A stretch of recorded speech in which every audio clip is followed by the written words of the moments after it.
যার শরীরটা শুধুই সাহসে ভরা তিনি শরীফ ওসমান হাদী। হাদী বক্তৃতা দেন না, যেন প্রতিবাদের ঝড় তোলেন। তার বজ্র কণ্ঠে কোনো কাব্যিক শব্দ থাকে না, কথা বলেন কঠোর ভাষায়। সে কঠোর ভাষা কখনো আওয়ামী লীগের বিরুদ্ধে যায়, কখনো অন্যান্য দলগুলোর বিরুদ্ধে যায়। তবে হাদী সেসব নিয়ে ভাবেন না। তার কাজটাই হলো দেশ বিরোধী কাজকে জোরালোভাবে প্রতিহত করা। জুলাইয়ের আন্দোলনে সামনে থেকে নেতৃত্ব দেওয়া এই যুবক গণ অভ্যুত্থানের চেতনা টিকিয়ে রাখতে গড়ে তুলেছেন ইনকিলাব মঞ্চ।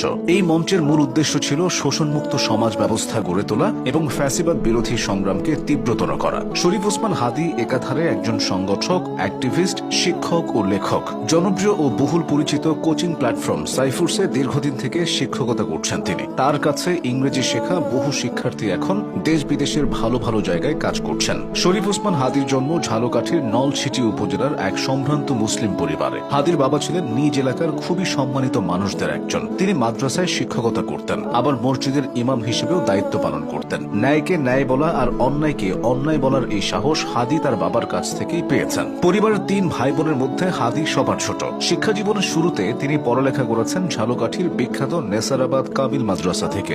বরিশাল বিভাগে তো বটেই, এটি সারা বাংলাদেশের মধ্যে সবচেয়ে সুনামধন্য মাদ্রাসাগুলোর একটি। পড়ালেখার পাশাপাশি ছোটবেলা থেকেই হাদী লেখালেখি সহ